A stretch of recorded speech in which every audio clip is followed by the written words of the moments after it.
अब प्राय लोग एक ही बात के, हम तो संस्कृत जानते ही नहीं महाराज, हम कैसे पाठ करेंगे। तो एक विचारणीय बात है,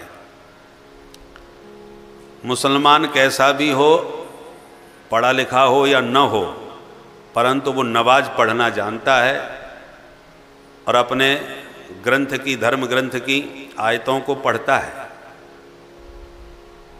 और उसी भाषा में पढ़ता है जिस भाषा में लिखा है, उनकी अपनी भाषा है।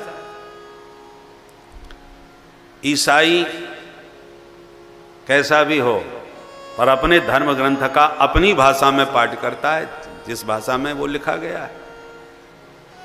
सिख भाई अपने गुरु ग्रंथ साहब का पाठ करते हैं, उनकी जिस भाषा में लिखा है उसी में पाठ करते हैं।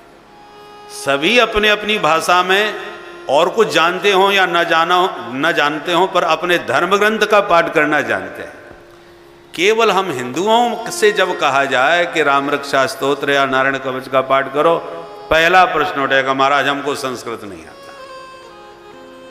भाई तुम संस्कृत में बात न करो, संस्कृत के और धर्म ग्रंथ जितने हैं, परंतु जो मुख्य है, जो स्तोत्र हैं मुख्य, जो तुम्हारे जीवन दायिनी शक्ति को देने वाले हैं, जो तुम्हारी सारे प्रकार के संकटों से रक्षा करने वाले हैं, कम से कम उनका पाठ तो हमें ठीक से संस्कृत में आना ही चाहिए। आज भारत की ओर सारा विश्व देख रहा है, विदेशी लोग अपने सुख भोग सामग्रियों का परित्याग करके यहाँ संस्कृत पढ़ने आ रहे हैं।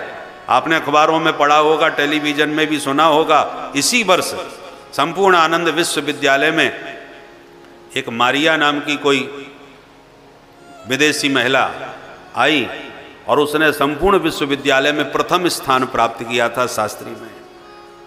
और जितना बढ़िया वो अपनी भाषा बोलती है अपने देश की, उतनी ही स्पीड में बड़े आराम से संस्कृत में धारा प्रवाह बात करती है। और उसने संकल्प लिया कि मैं अब संपूर्ण जीवन संस्कृत का ही प्रचार करूंगी, और वो संस्कृत पढ़ाना चालू कर दिया।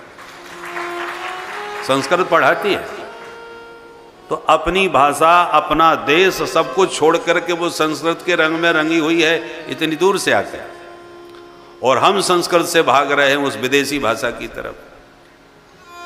आज हम लोगों की मानसिकता